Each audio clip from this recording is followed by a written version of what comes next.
we know today is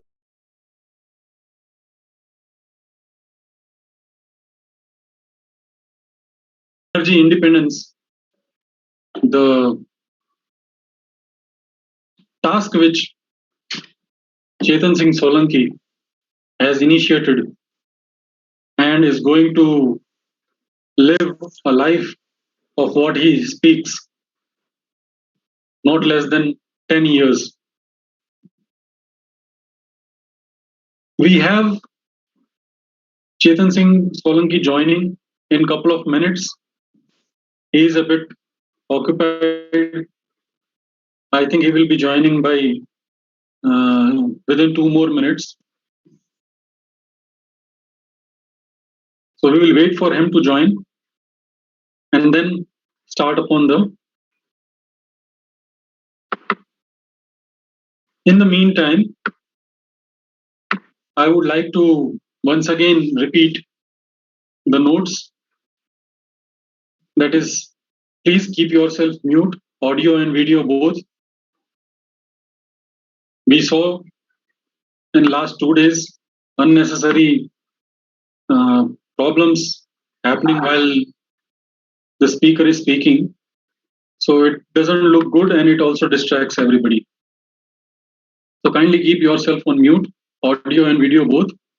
Whenever it is required, we will definitely allow you to please join.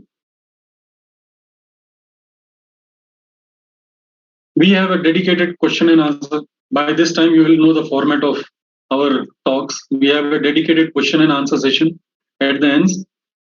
Hence, request you to please share your questions on the chat box if you are on Zoom or comment section if you are on YouTube.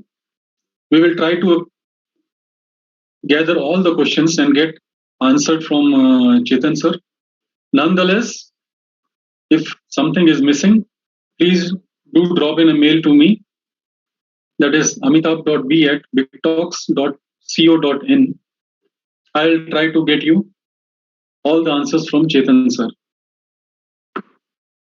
I'm ready to give answers. Good evening. Good evening, Chetan sir. Good evening. So sorry we wait by 5 minutes. I was traveling and lots of meetings today. So yeah. Actually, I just told them, sir will be joining within 5 minutes, and dot 5, you are there. For the audience on social media, kindly tag us on hashtag Big Talks India, Big Talks and Energy Swaraj on Twitter and Co. And while the session is on, we will be sharing a link for your feedbacks. Your feedbacks are also valuable. Kindly share your feedbacks on this. So now, since we have Professor Chetan Singh Solanki with us, I would formally like to start the session today. Before that, let me start recording. Yes. So good evening, everyone. Today is the fourth and the last day of the series on need, direction towards energy independence, Big Talks, and Energy Swaraj Foundation proudly welcomes you all. We also welcome our speaker of the day, Professor Chetan Singh Solanki, who is an educator, researcher, and innovator, brand ambassador of solar energy for Madhya Pradesh government. Professor Solanki has also been referred to as Solar Man of India by Times of India, The Hindu, and the India Today. Some people also call him Solar Gandhi. Through his Souls project, he has reached 7.5 million families, providing clean light. There are several awards to his credit. These awards includes IEEE's Global Grand Prize of US $100,000, Prime Minister's Innovation Award for Souls Project, and many more. Author of several books, international articles, Professor Solanki is holder of 4 US patents. He has undertaken Energy Swaraj Yatra through a solar bus for 11 years till 2030. In this yatra, Professor Solanki has pledged not to go home until 11 years and stay in solar yatra bus. He has already traveled 5,000 kilometers, reaching over 15,000 people across 3 Indian states. And his target is to reach 2 lakh kilometers. Yesterday, Professor Solanki explained us about air quality index, increase in geophysical events, balance between growth and climate change. We also came to know about happiness, the smile on the face when we have achieved something significant, which is missing even when the GDP is growing. How to bring that smile or appreciation, satisfaction, and growth. Couple of people asked how we at individual level can contribute. I would say become ambassadors of Energy Swaraj and do whatever little we can at individual level. So let us listen Professor Chetan Singh Solanki himself in our final day session. Today's topic is direction towards energy independence. Professor sir, the platform is yours and I am making you Please. so that you will be able to share the screen. All right.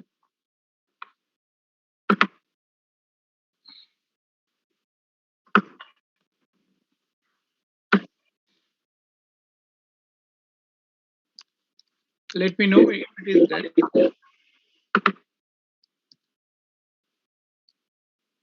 No, we have not still seen it.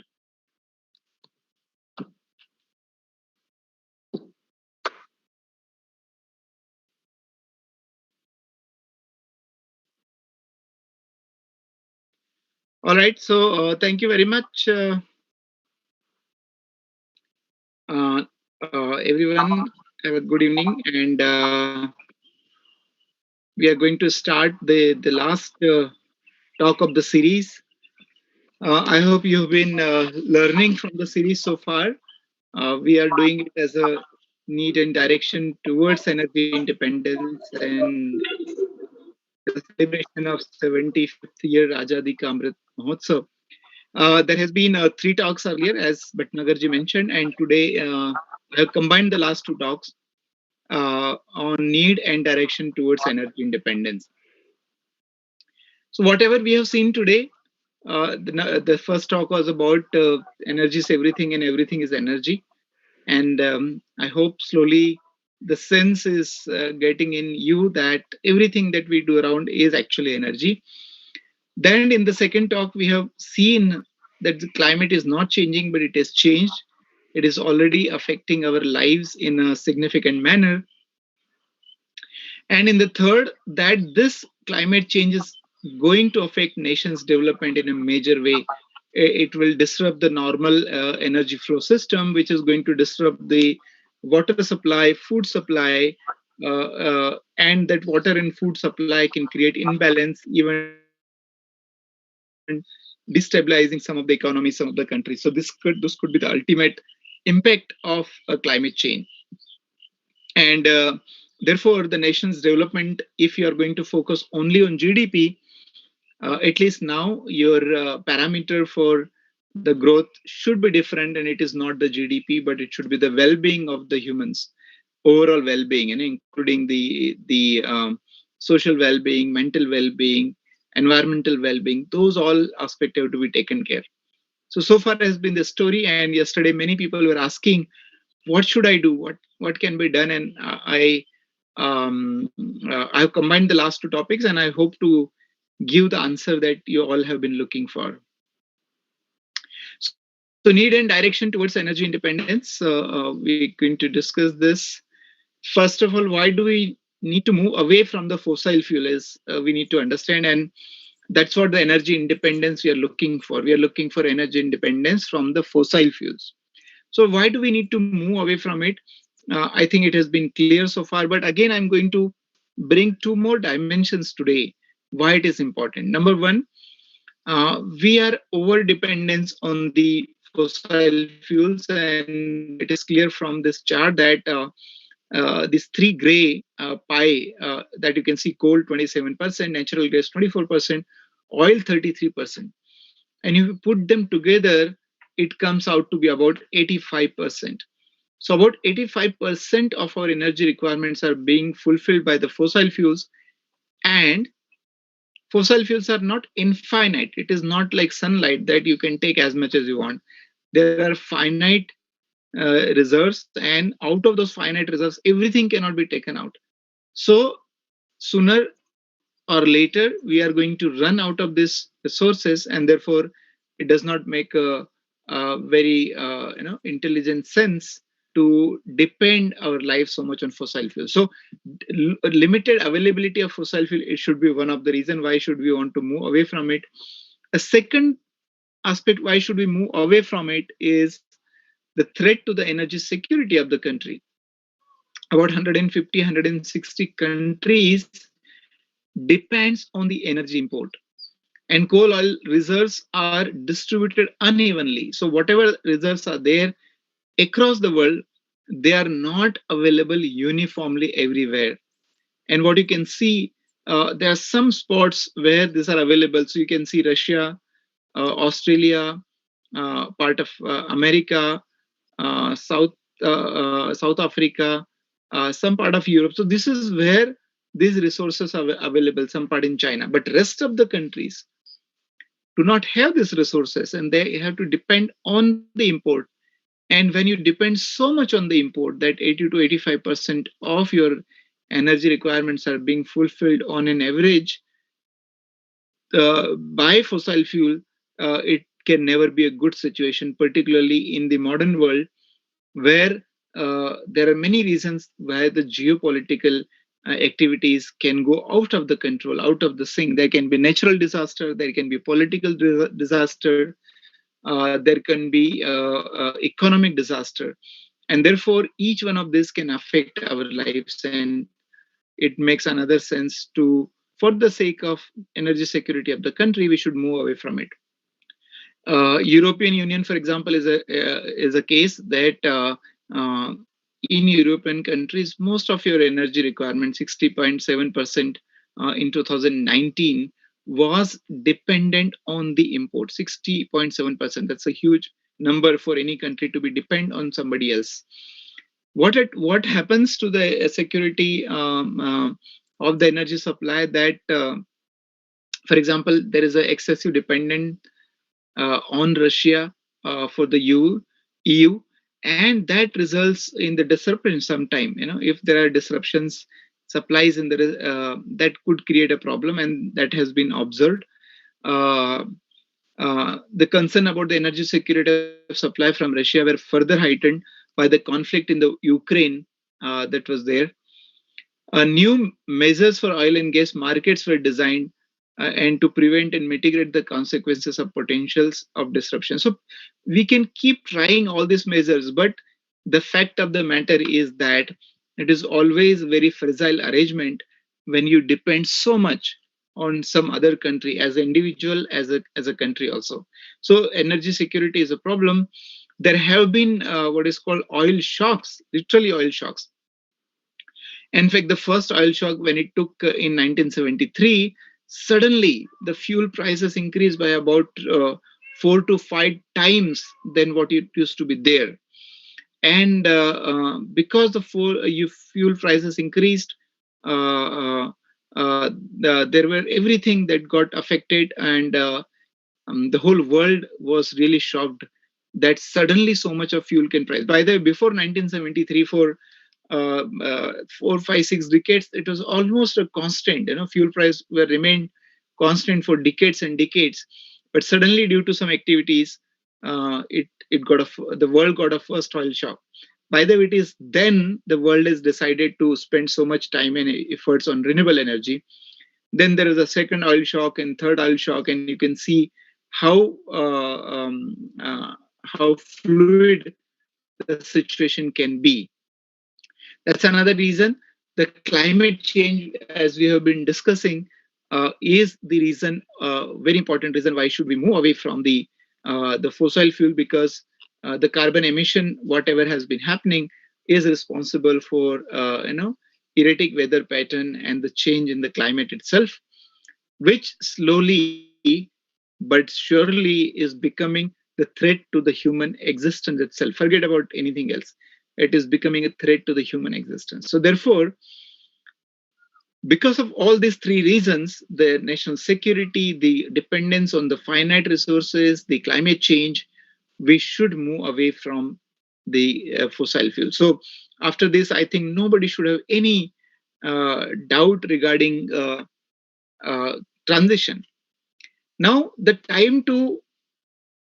time available or required to make a transition is also very short. In fact, whatever is given chart, it is here. I believe it is too much time allotted. So as per this, the different colors, as you can see at the bottom, the electricity and heat, industry, transport, buildings, and others. So electricity and heat should actually become without any carbon in another by 2035 to 2038. That is what it is estimated. Then comes the industry, then transportation, buildings, everything. So by 2050, it is expected that that majority of our energy resources, energy requirement is fulfilled by the renewable energy sources.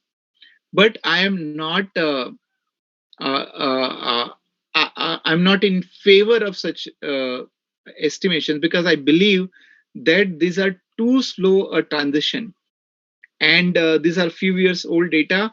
But what you can see today, that the impact of the climate change is much more and much severe than anybody could imagine, and therefore the transition to the renewable energy has to be much faster than what models have been predicting so far. So 2040, 2050 is the world target, but I believe that it has to happen earlier than that. All right. Then the next question is, sorry, this is spelling mistake. How to move towards energy independence? How do we do this? And one simple answer could be, okay, just start shifting to the renewable energy. But as I've been telling, that the modern humans have not been really intelligent. What we have been doing is we solve one problem and we solve one and create two problems. That is what we have been doing it. So even switching to solar energy or renewable energy, 100% has to be done carefully. Just a moment, it started raining. I have to close the window of the bus.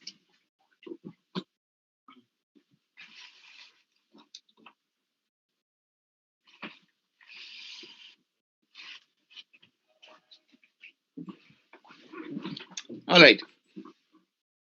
So I have briefly touched upon what and how we need to do it, but I want to really discuss here that the fundamental laws of human existence or the sustainability, how the humans can sustain on this planet for years and years, centuries and centuries, and that's why I have written them as a fundamental laws of human existence, and we can also call them fundamental laws of sustainability. I think this is really, really key for every nation, every policymaker, every individual, every politician to understand that these are fundamentals, and those laws which are fundamental, you cannot violate them, right? For example, the Newton's law of every action is a reaction is fundamental. You cannot violate it. The law of energy conservation is a fundamental. You cannot violate it. Similar to that, the law of existence cannot be violated. And if we are going to violate it, we are going to do it at our own risk. So note this very carefully. Now, what is this fundamental law? First of all, it is based on what Gandhian philosophy and what is Gandhian philosophy? Gandhian philosophy is based on the Indian philosophy or whatever is written in our scriptures about how should we lead a life. So it is written in Gita, and I'm sure it is written in other scriptures as well. So what Gandhiji said is, look, the world has enough for everyone's need, not but not for everyone's greed. And why did he say like this? Because the world is a finite ecosystem. World is actually, you can call it a biological ecosystem, and in this biological ecosystem, everything is finite. Our planet is hanging in the air. Like, if you are traveling by a flight and flight is midair, then whatever is available within the flight, you can use it. You can eat that only, but you cannot exchange things in the flight when it is in the air. Similar to that, our own Earth is also hanging in the air, isn't it? It's hanging somewhere. And you cannot take anything out and in from the planet. And therefore, everything on the planet is finite. Size is finite, resources are finite, water is finite, soil is finite, forest is finite, river is finite. And therefore, our consumption also should be finite. Our production should also be finite. But what does modern human want? Modern humans are looking for continuous increase in GDP. Modern humans are looking for continuous increase in production and consumption. But is it possible to do something like this? Answer is no. We cannot continuously increase our production and consumption. And that's a mistaken reality that we are trying to do. It is only our scientific arrogance that we are actually trying to have a continuous production and consumption of resources and materials. So one has to really understand this. And therefore, I write this as a first law of sustainability. And you can read it like this, that in an ecosystem of finite resources, there can only be finite consumption. Resources are finite, your consumption should also be finite only. And I think this is fundamental to existence. And if we violate this law, and we are violating this law day in and day out, we are going to suffer. We may get extinct one day, because this is fundamental. It is the rule that is we need to follow for existence, and limit your consumption. So all those people who are asking, how do I do? What can I do? How do I switch to solar? Rule number one that you follow is limit your consumption. It does not matter how much money you have. You may have a lot of money, but if you're not limiting your consumption, you are actually not doing good for the sustainability of human life on this planet. Second thing Gandhi said, not the mass production, we need production by masses. Not the mass production, we need production by masses. And again, why did he say this? Again, it's a very philosophical statement, but it is again, you can get the roots back into our scriptures.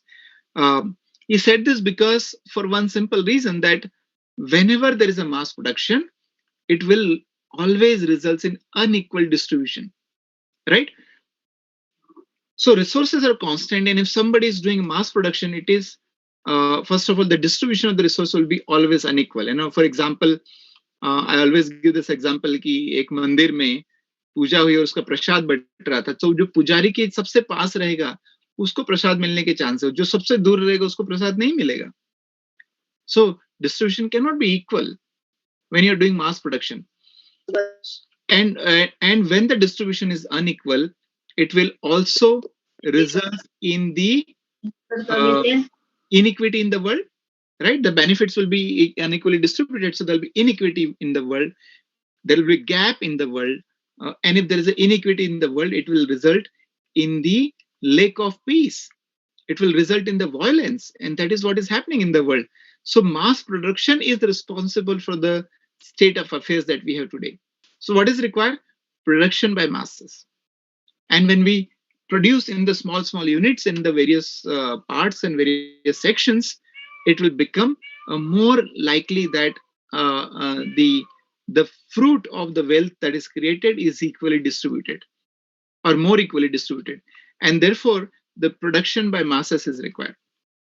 In fact, one of the British economists, and he has written this book called Small is Beautiful, and he has mentioned in his book, he said, he make a quote, he said, any intelligent fool, note it down, any intelligent fool can make things bigger, more complex, and more violent.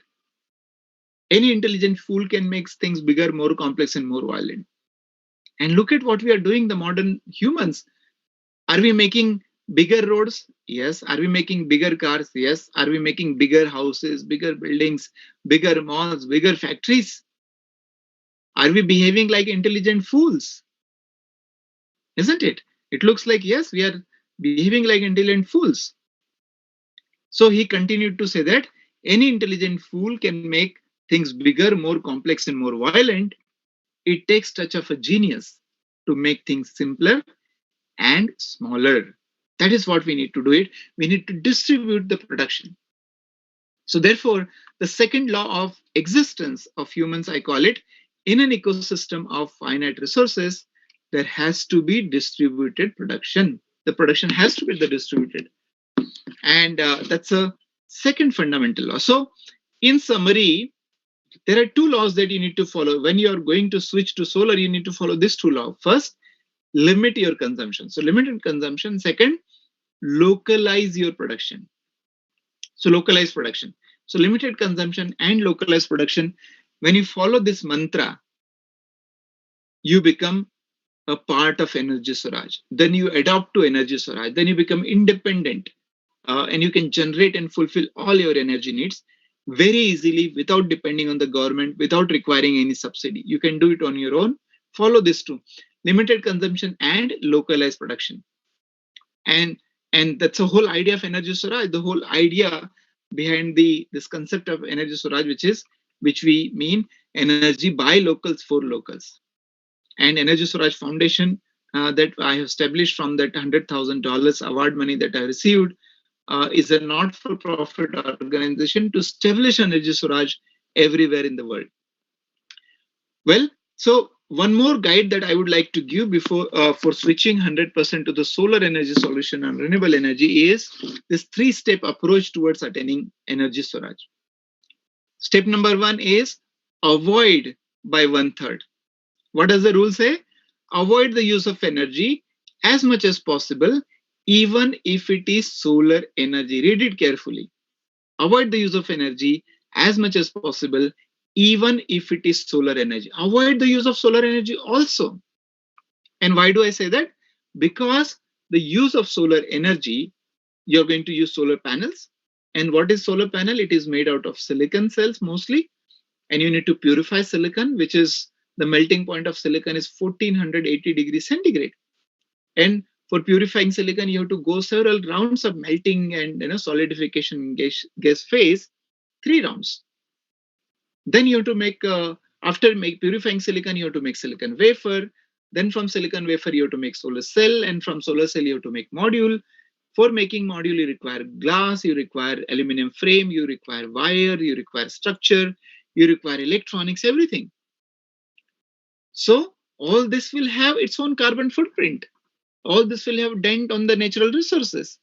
And therefore, it will have some side effect. It will have less side effect as compared to coal electricity, but it will not be zero. Therefore, the best thing you can do in this world, on this planet for the sustainability is avoid the use of energy as much as possible, even if it is solar energy. Right? What can be avoided is a great question. What can be avoided? What are the things you can avoid it? By the way, let me give my own example. When I started thinking for my own home about 3 years back, what can be avoided? My first thing I thought is the refrigerator. So I stared at the refrigerator and I thought, can we avoid using refrigerator? And the answer came from inside is, yes, we can avoid it. What's a big deal? What is the most perishable item that we keep in the refrigerator? It is the milk, isn't it? The milk is the most perishable item. And those people who are living in cities, you buy milk in the packets. But those who are living in villages, they actually have the cows and buffaloes and they get the milk in buckets. And they do not have refrigerators. So is their milk getting spoiled every day? No. For centuries and centuries, we have been managing milk. What you need to do, just boil it twice, morning, evening. That's it. If it is really, really hot and summer, what you do is put your the milk vessel on the plate and just keep some water there. and that will cool it down and it will maintain. In India, even if the milk gets spoiled, we can do many things and we make paneer and then make vegetable out of it. What I'm saying is keeping the milk in the refrigerator can be avoided. And if it is and in my village, I come from a small village in Madhya Pradesh, and there are only 4 or 5 refrigerators in the entire village. And they too, you know how this refrigerator came? Mostly they came in Dahej, the dowries that people get. And many times I went and saw कि fridge में क्या रखा हुआ है? Nothing, it's all empty because they actually do not need a refrigerator. एक तपेली रखा रहता था. So keeping milk in the refrigerator can be avoided. What else is left? Then people keep vegetables in the refrigerator. And doctors keep saying us, isn't it? Eat fresh, eat fresh, eat fresh. But what do? We buy and just keep it nicely for 1 week, 10 days and eat old. Not good for health. But we do it. What else we do it? We keep food inside the fridge. And that's all, again, not a great thing, because once you keep the food, and cool it down and heat it up, the energy in the food goes down. What is called as tamas increases. It becomes more tamasic. And when tamas increases, your mind will be dull, negative, less creative, irritating. Is that what you want? You don't want to be like this, isn't it? India mein kehte na, jaisa ann, vaisa man. So if you are going to eat tamasic food, your man is also going to be tamasic. Your mind is going to be tamasic. And you're going to behave tamasic. Your activities become like that. Therefore, keeping the food inside the refrigerator should be avoided. So there is nothing that you need to keep in the refrigerator. Milk is avoided, vegetables are avoided, food is avoided. And I hope you're getting sense. In my house, for last 3 years, we do not have refrigerator. And we are happy. We are not poor people, isn't it? Same thing, you can also do it. And if you really understand it, the first thing you can do after the stock is go to OLX and sell your refrigerator. That is what I did at home. As soon as we decided refrigerator nahi chahiye, we have sold it out OLX within 3-4 days, because this mind is very chanchal. It can change anytime. So if you are also convinced with the idea, sell it today itself. Don't wait. So avoid it by 1/3. What else can be avoided? Avoid using geyser and air conditioning, because the geyser and air conditioning is a very high power devices. If you take bath once using the instant geyser, or if you are using AC for 1 hour, the amount of electricity consumed in these two devices is about approximately 1 unit. And this 1 unit of electricity will result in 1 kilogram of carbon dioxide. And 1 kilogram of carbon dioxide, once it goes to the atmosphere, it will remain there for 200, 300, 400 years. What does it mean? And if it is going to remain in 200, 300, 400 years, it is going to cause and have the global warming. So your one bath, your comfort of taking one bath with the hot water, your comfort of sitting 1 hour in air conditioning is a discomfort for some people for next 200, 300, 400 years. When you think from this perspective, it is like a crime to use these devices, isn't it? So avoid using geyser, avoid using air conditioner, avoid using microwave. There's so many things you can avoid it. And at my home, we do not use it. We don't have, refrigerator, we don't have the geyser, we don't have the air conditioner, we don't have microwave. A lot of things are avoided. And as a result of that, at my house at IIT Bombay, our monthly electricity consumption is only 60 to 80 units. In some cases, in really summertime, maybe 100 units. That's it. Not more than that. So step number 1, avoid. How much to be avoided? 1/3. Avoid use of electricity at home by 1/3. The next step is minimize by another 1/3. Minimize the use of energy as much as possible by 1/3. How? Use efficient appliances. The appliances that we are using are quite inefficient. And these days, there are very efficient appliances available that at least 1/3 electricity saving, you can easily do it. For example, LED lights, as compared to the CFL and the fluorescent tube lights, the same amount of light can be achieved in half of the power. There are BLDC fans available, which are very efficient. The normal fans will take about 60 to 70 watt of power. The BLDC fans will take about 25 watt of power. So less than half the electricity, 50% you can save. What I'm asking is save at least 1/3. You should avoid use of refrigerator, but in case if you cannot avoid, minimize the use of refrigerator. How? Use small refrigerator. For some reason, people are now buying refrigerator of 2 doors, 3 doors, 4 doors. Bhagwan Jane, refrigerator itself, they are trying to make a room inside the refrigerator. So much space, And what they do inside the refrigerator, what they keep? Pickles. Isn't that crime to keep pickles inside the refrigerator? So refrigerator should be avoided. If not, use small refrigerator, 150 liters. 160 liters should be more than sufficient for any big family. And use only 5-star rated refrigerator, only 5-star. Air conditioner should be avoided. If not, what you should do is use 5-star rated air conditioner, use small air conditioner. People have big rooms and they want to cool it down. So what you're cooling your roof, you're cooling your floors, you're cooling your wall. But what is actually required to be cooled? Your body. But we cool everything. Isn't it disaster? So keep small spaces and cool small spaces. So if you follow these rules, very easily you can minimize your electricity needs at home by another 1/3. So 1/3 avoid, 1/3 minimize, and the remaining step, generation, is 1/3. Generate only 1/3. Even if you have money, do not generate blindly as much as you can, because if you are actually, as I said, there is going to be side effect, and if you are going to have 4 ACs in your house, and if you're going to run 4 ACs on solar, it will be like saying "Now so chue khake billi haj ko chali."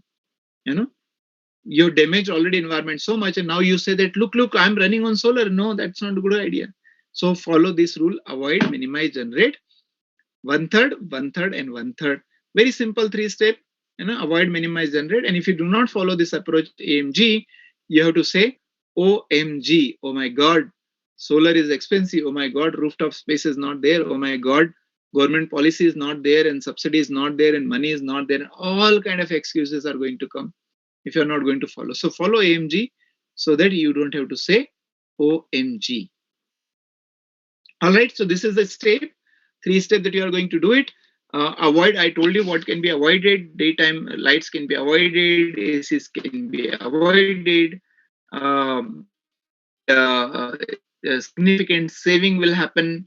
The bulbs can be shifted from the CFL to LED. I told you already, the fans can be shifted from 75 watt AC fans to 28 watt DC fans.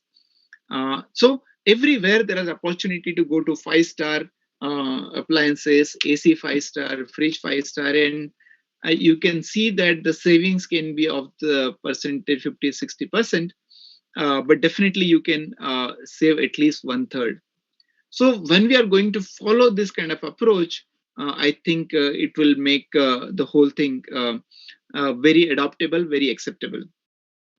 I'm going to also give you quick thumb rule. Those who want, I'm going to give quick thumb rule how to do it. So there are typically questions that people ask. So first of all, once you follow, avoid, and minimize, your requirements are 1/3. Then people ask how much area is required. So simple thumb rule is 1 unit per month is equal to 1 square feet area. So if your requirement is 100 unit, then you need 100 square feet. If your requirement is 200 unit, then you require 200 square feet. I think very simple, and everybody has that kind of area, so that's not a problem. How much solar panel is required? The thumb rule is 1:10. So 1 unit per month is equal to 10 watt of power. So if your requirement is 100 units per month, then you require 10 times more, that is 1000 watt of power. If your requirement is 150 unit per month, then you require 150 into 10, that is 1500 watt of power. So the requirement of panel is 1:10. Isn't it very simple to remember, and almost same is required. If you need to store battery, then the battery storage can be given into 1:3.3 unit. So that is per day. So if your per day requirement is one, then your battery should be about three. It should be about 2 units or 3 units, depending on how much backup you want. And the cost of the system is 1:1,000. So if your unit requirement is 1 unit, then it will cost 1,000 rupees, 1 unit per month. So if it is 100 unit per month, then it may be 100,000 system. It can be 80,000 system also. It can be 60,000 system also. It will depend on how much battery is required. This I just quickly wanted to give a kind of a touch of it and feel of it. In case if you're going to switch to 100% solar energy, you can do this. So at the end, I would say that Energy Swaraj, that is energy buy local for local, is essential for the sustainability. If you're not going to become energy wise independent, we are not going to become sustainable. And if you're not going to become sustainable, we are going to suffer like anything, and our sufferings have just started. And there are millions and millions people have showed the number how they are getting affected every year because of the disasters event that takes place. So I hope you all understood the idea of Energy Swaraj, and in essence, you are going to adopt it to make the human life sustainable on this planet. I also believe that it is not possible to adopt to Energy Swaraj by only the government efforts, and we require public efforts. We require each one of us who understand to become part of it and uh, and join the Energy Swaraj.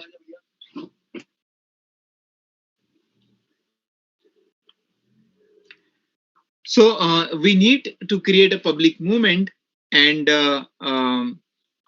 every one of us has to be part of it for a very simple reason that you and I are the one who have contributed to the climate change, and for our own children and for own their benefit, we need to create a public movement by adopting to Energy Swaraj, by surrendering our electricity connection. So individual and institutions, I believe, are going to lead this movement. All of us as individuals should do this. All institutions, I'm working in Madhya Pradesh, and there's a tremendous response that is coming where the academic institutions are going 100% on the solar energy. So the individuals and institutions, I believe, are going to be the torchbearer of such a movement. So with this, I would like to also thank you for being part of this series. But together with that, I also like to make an appeal to all of you that Energy Swaraj Foundation is a not-for-profit organization, and as a rule, we do not take any funds from the government because we want to create a public movement. What I want all of you to become the member of our Energy Swaraj movement. You can go to this website, energyswaraj.org/member.php.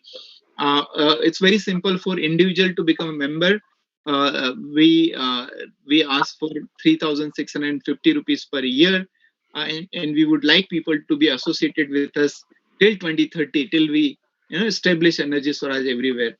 So this is one appeal to everyone who has been participating in this workshop in whatever manner to become the member of the Energy Swaraj movement. And not only you become the member, but I request your participation and contribution to spread it to your friends and family members so that many people can join. And I always want that it should become a public movement so that we can spread fast. And that's why we do not take government funds. So please do help in this as well. So once again, with this, thank you very much for going through this series. And I'm sure there are lots of questions. I'll be happy to answer them. So thank you very much. Thank you, Chetanji. The two laws which you shared, then the ratios 1:1 and 1:10. These helps a layman to understand what it will be costing for him if he is moving to totally self-sustained energy usage. So while we are getting a couple of questions, or I think I will extend this question to what even Bala Garu has told, how can this is having two subsections in one question. How can a poor farmer, landless laborers, and factory workers participate in Energy Swaraj? And the second part is that what tips can be extended to corporates to drive the consumption of energy? So there are two questions in one. Well, first of all, why should a landless person, a poor person, and a villager should adopt to Energy Swaraj? Why? I don't know why. I mean, have you already exhausted everybody else on the planet and adopted to Energy Swaraj and now started working and thinking about the landless and all? That's not a fair question at all.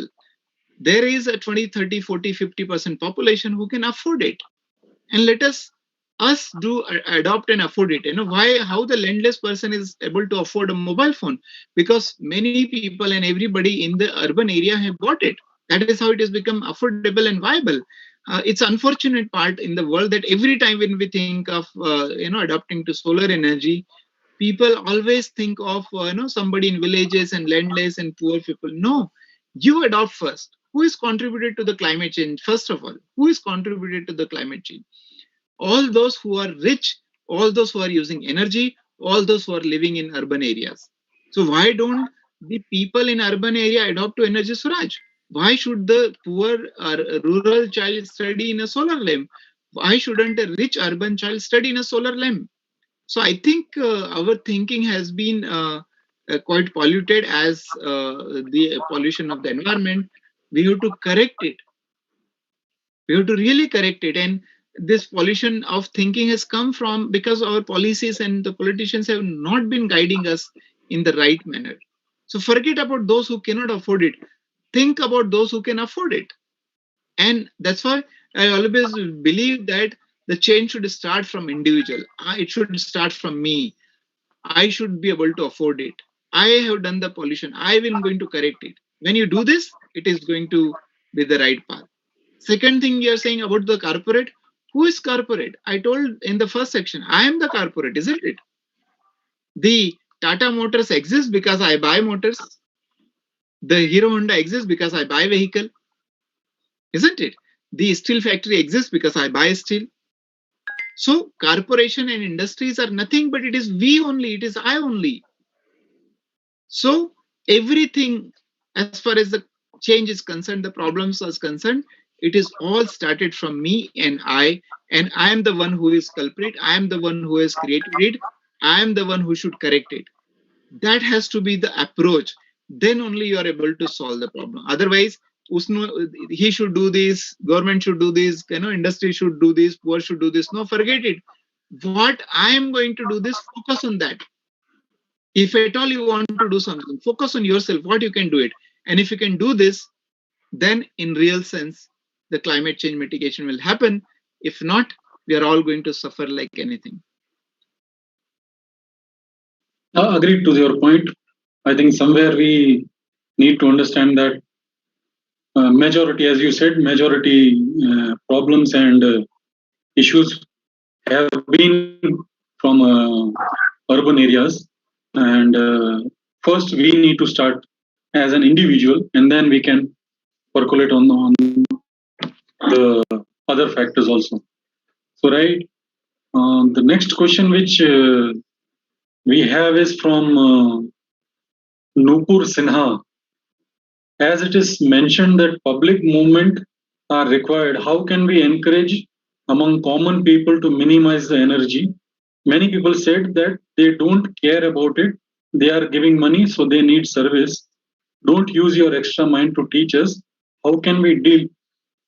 So here, when Nupur is putting this question, I would like to give you an example of the society which I live in, a type of mentality which people have. They have the mentality saying, I have money, I will do what I want. Do not come and give me gyan. So while one part is that, okay, you leave these people and they will be mostly 1 or 2% people on earth, forget about society. So one part is that. But equally, we need to take everybody together and then move. So, according to you, since you have been doing this for a longer time, you will have already got this type of people. So, how do you handle all these type of people, and what answers should we give when we become ambassador of Energy Swaraj? Well, to both Nupurji and Mitabji, I think the answer is very simple. Listen to society. What they are saying, don't give me gyan, so don't give them gyan. As simple as this. Gandhiji said, be the change that you want to see in the world. Have you adopted it? Have you started doing it? Is there enough conviction in your activity? If there is enough conviction in your activity, today and tomorrow, people are going to follow you and adopt you. Don't worry about others. That's what I'm saying. Because this mess is created by I am going to correct it. Let us start from I. हम जितने सुन रहे हैं, 68 people right now live and maybe many people on the YouTube. Can so many people do it? And I'm telling you, the world will come and change. Sooner or later, they will realize. But do not waste your energy in convincing somebody else. You do it, and then you ask somebody else. There'll be a much more conviction in your voice. There'll be much more strength in your request and your appeal. And if there is a request, the strength in your appeal, people are going to listen to you. Don't bother about that. But have you done it? Is the important question, And if you've done it, great. Then you start talking about it. Otherwise, if you've not done it, listen to society. Don't give them gyan. Apna gyan khud apna lo pehle. Isn't it simple thing? Yes, Don't preach. I agree. Preach करने वाले बहुत है. Politicians हैं. Practice करो. Then automatically it will happen. Exactly. I think we need to start again. It comes down to me myself. First, I talk about that. I think Ravi is wanting to ask a question. Ravi, please unmute yourself and you can talk. Hey, thanks for the opportunity, Amitabh. And sir, a great conversation. So I guess the issue, correct me if I'm wrong, is the correlation between the purchase power and the individual's lifestyle, right? So like sir mentioned, if I have money, I'll just do what I want, hundreds of ACs and whatever is it.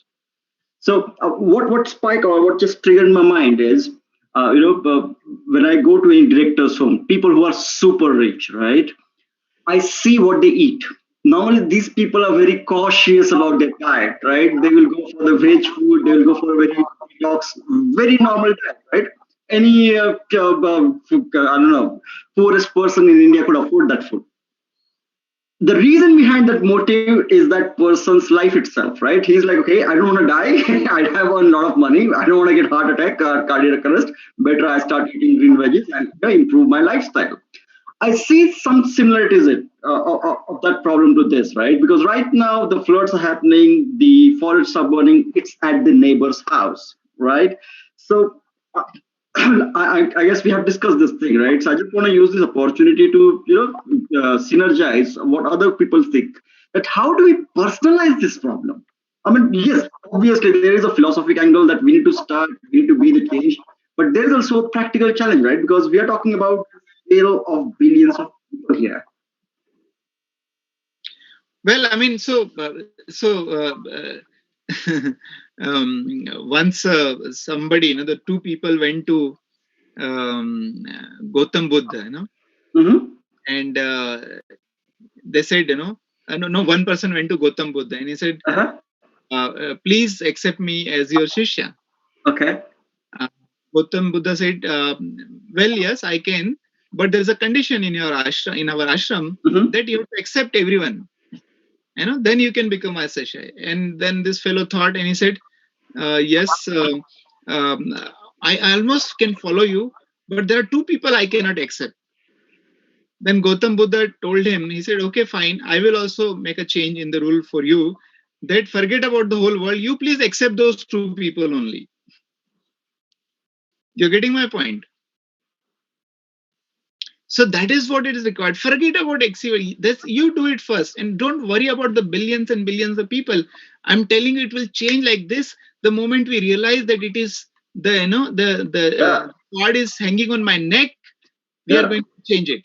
And you have given a beautiful example, Ravi, that All the rich people eat the normal food. And I think the moment the realization comes that, look, guys, I do not want to die because of the climate change. I do not want to die because of the floods. Everybody will start doing it.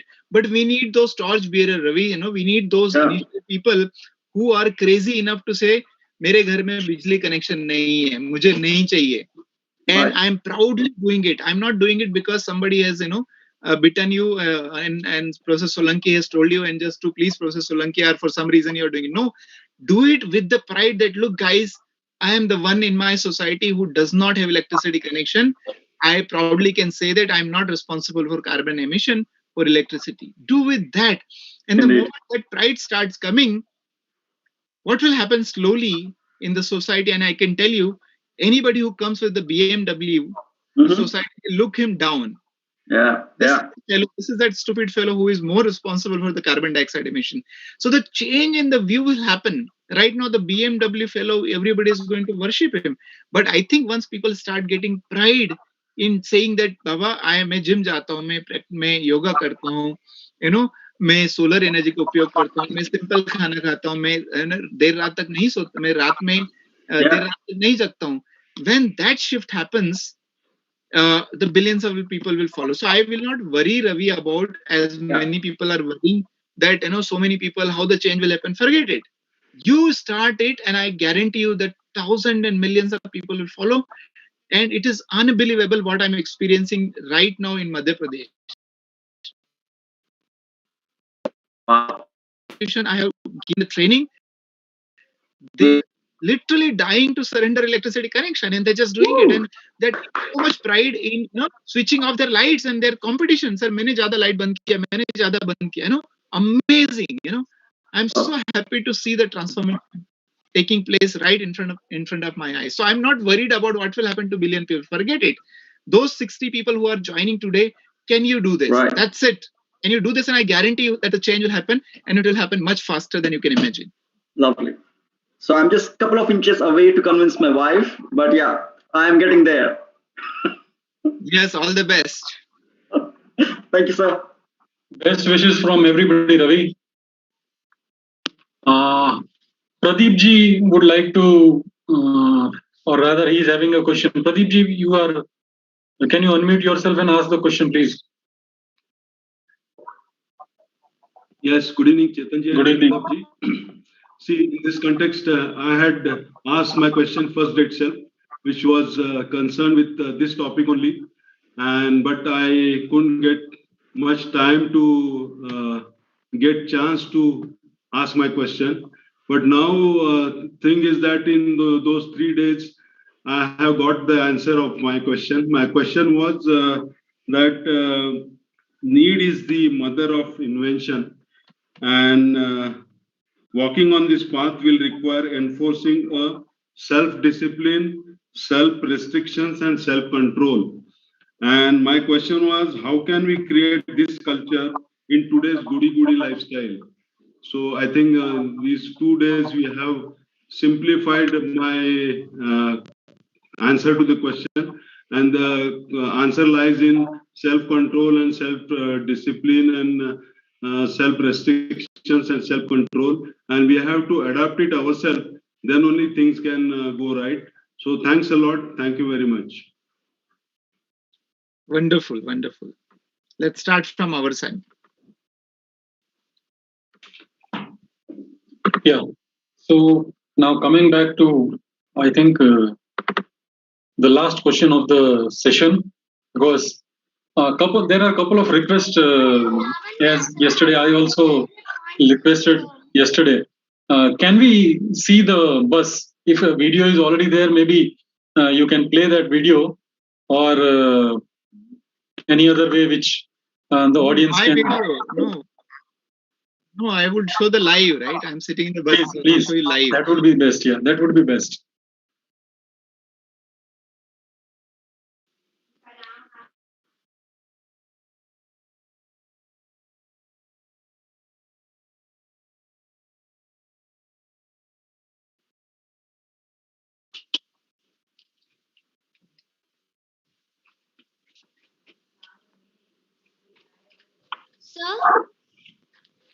All All right. Sir? Yeah. Lavanya, I'll come back to you, please. Okay.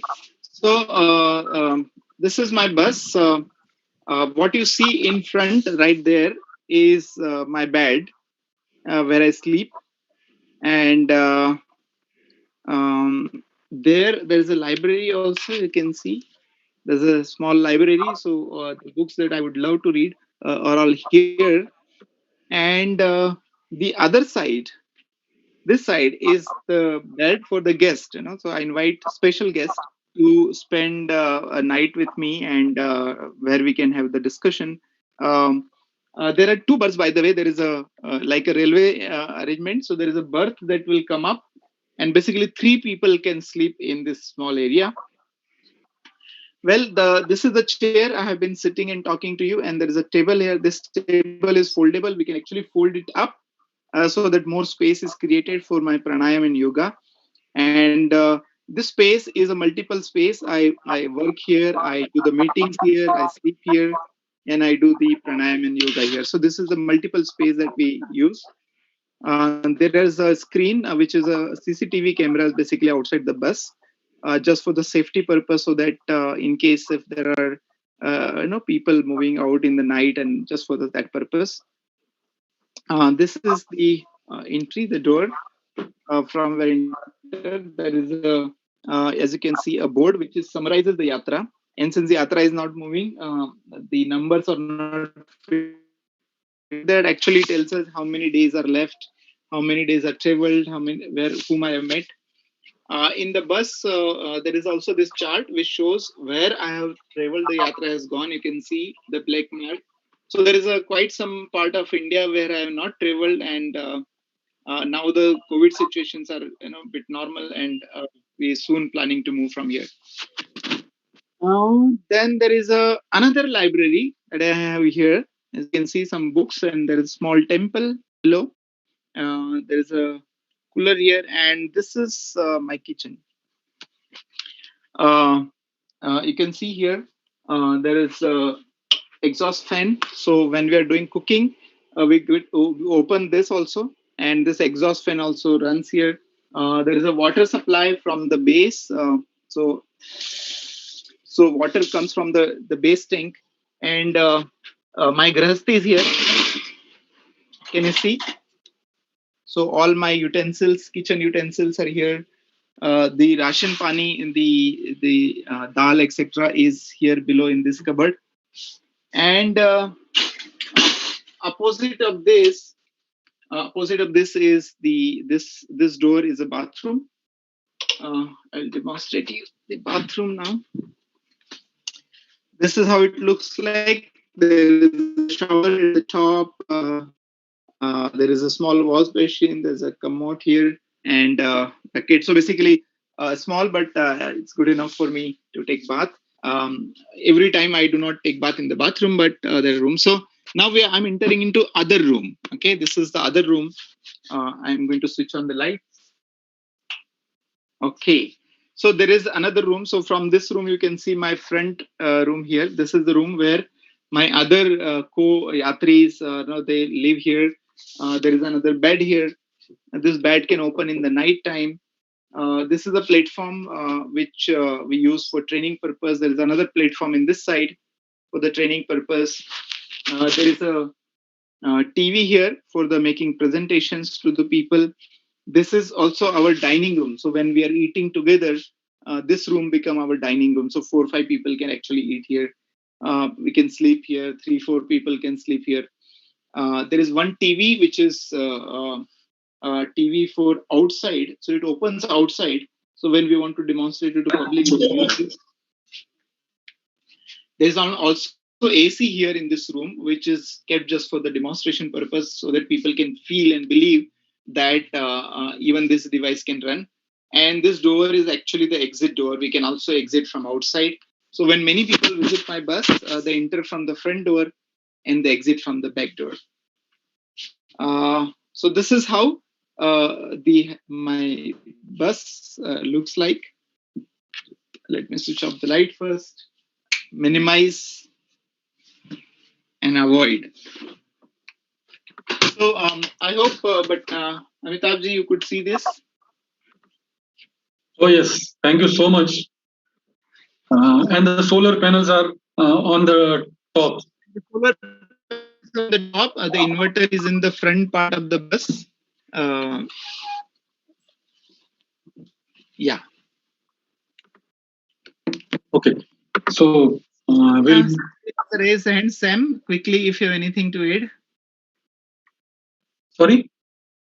Sam has raised the hand if he has anything to add. Yes, sir. I have a question. I like your bus, and I wish to see in full video from the outer. Hello? Yeah, outside is right now dark and it is also raining. So I could have gone. Sir, I have one more small update regarding your bus. I want the bus wheel system, all the wheel-based system. Can it able to replace with the train wheeling system basement? What do you mean? Like it can able to move on railway track as well. Railway track. Yeah, why not? Yes. Why not? That's yes. Definitely. So if it is possible, then your bus can easily move with by linking with train bogies, wagons. Okay. So it is easy to move from one place to another place, and it can easily visible to all the states. And yes. Yeah. So that is my idea. I want to share that with. I will talk to the railway minister. Thank you. Thank you, Sam. Chetanji, one question from Kriti. Lavanya, I'll come back to you, beta. Just hold. Kriti, what she is saying is Nepal generates energy from hydro, mostly ROR. What is preferable energy generation from hydro or solar in countries like Nepal, and why? Any thoughts on this? Well, I mean, if the good thing about hydro, if the hydro is available, then it is always we should use it, because and that too we should use if the hydro generation is in smaller power rating, because then you are generating electricity without really disturbing environment much. I mean, if you compare with respect to, let's say, silicon solar cell making, as I told you, there's a long process before we could make solar panel, and there'll be recycling issues, etc. So from that comparison, if there's a hydroelectricity available, and that too is small, I mean, do not make a very big dam, because then you affect the ecosystem. But without affecting the local ecosystem, if you are using hydro power from the rivers and canals, I think that definitely we should do it. Okay, Lavanya, you wanted to ask something. Sir, I want to tell you a point to the Solanki sir. Can you accept me to switch on my video? Yeah, please go ahead. You have disabled it, sir. Yes, sir. It's okay. Sir, my name is Lavanya. I'm living in Andhra Pradesh, Guntur, and I am the student of Scientific Srinivas Sir Rajamandri. He will tell about you, and today's session you have told a point. Most of the urban children will not use these solar utensils, and the will not use the solar, but our scientific Srinivas sir taught me how to utilize the solar, and how to stop the global warming, climate change. So he taught me to make the solar lamp. I will use it daily for my studies. Very nice, Lavanya. Good. And Srinivas has been teaching many students and continuously training them. That's wonderful. He's there in this meeting. Srinivas ji, why don't you come on screen, please? I think Srinivas ji is also there. Yeah. Yeah, scientific. So great. Maybe time up. Okay, Lavanya, thank you so much. Once again, Amitabhji, I would request and appeal everyone to become member of Energy Swaraj movement, and it's together with the everyone we could actually run such a public movement, and we could reach out to the millions and millions of people. So thank you very much everyone for joining the webinar series. I hope you understood the idea, and also do become part of the Energy Swaraj movement, become member of the Energy Swaraj movement, so that together all of us can join this and bring the change that we so desperately need today. So once again, thank you very much. Thank you, Bhatnagarji, for organizing this. He has been kind of talking to me for a long time, and due to his persuasion only, I have to kind of agree to conduct such a webinar series. So thanks a lot for being so persuasive and finally getting me on the show. So thank you very much.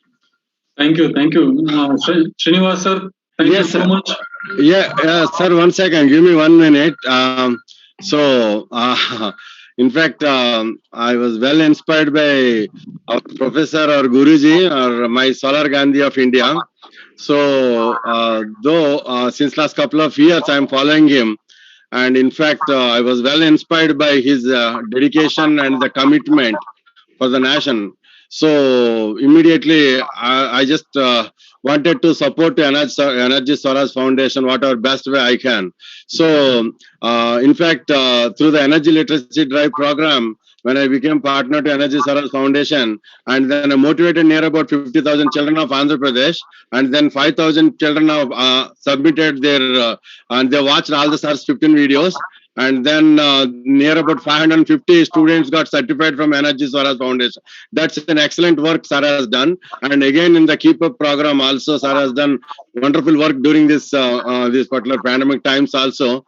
And the commitment till 2030, every time whenever just mentioned that number itself, my heart stops for some time, because the kind of commitment, being away from family and the children and the parents, and whenever they come and visit him for some festival, and I feel, in fact, I thought myself that I wanted to be there with Sir as a driver at least, so that his movement all across the go across the country.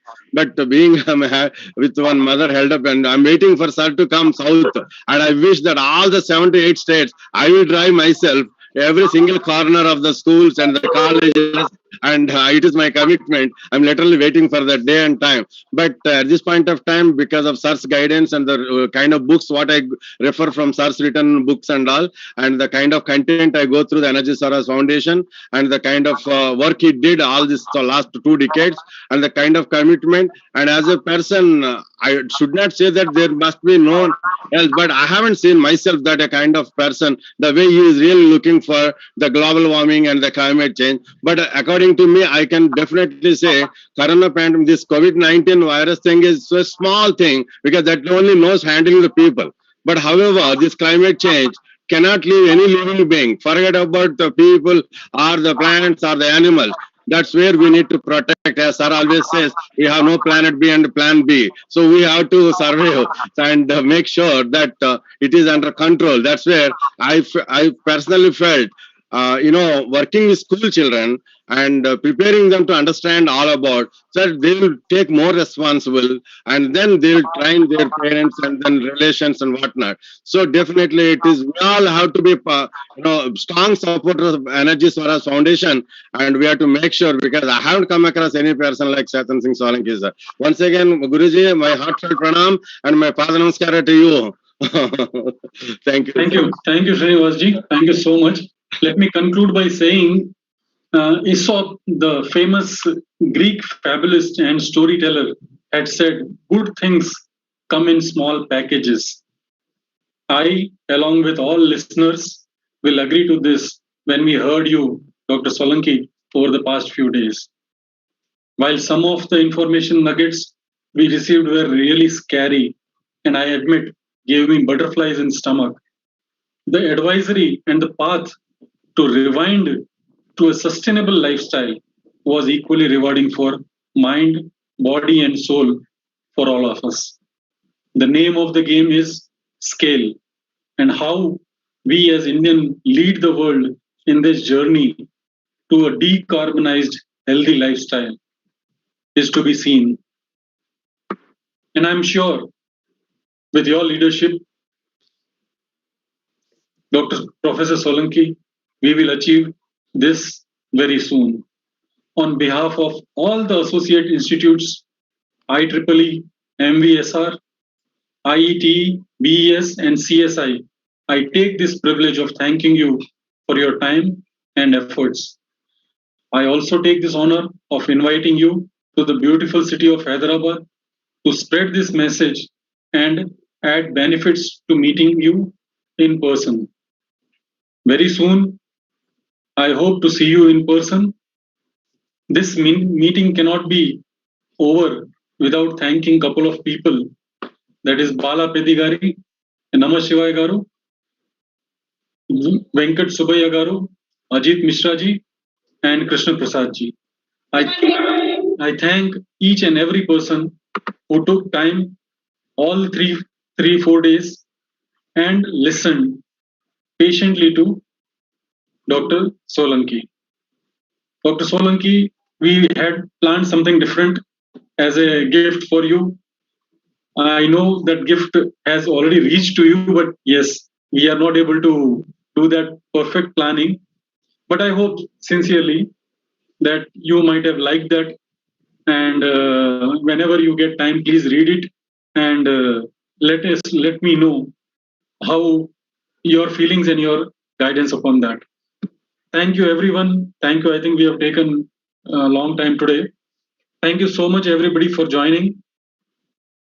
We expect very soon some more sessions, maybe very short time, again from Chetan sir only, but in a different format.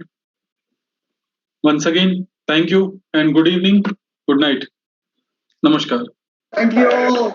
My salutes to Thank you, everyone. Thank you. let's build solar India. Thank you. Thank you. Thank you, Professor Dingra, and everyone else. Thank you, Dr. Azad, everyone else who are there, Soumya. Thank you very much for being part, and I hope everyone will take some message from here and be the change that we are looking in the world. Thanks a lot. Where these lectures will be available? We'll put it soon on the YouTube. Maybe there is a Energy Swaraj, Solar News and Knowledge channel, and I think BiGTalks will also have some channel, so it can be available. Daily after the session is over, it is uploaded in another 20 minutes. By the way, right now YouTube telecast is also going on. Yeah. Okay. Thank you. A lot. All the best. Thank you. Thank you, everyone. Thank you so much. Take care of your health, sir. I'm happy and healthy. There you go. Take care, sir. Catch you later. Okay. Bye. Bye. Night. Bye. Good night. Thank you all. Bye. Thank you. Thank you.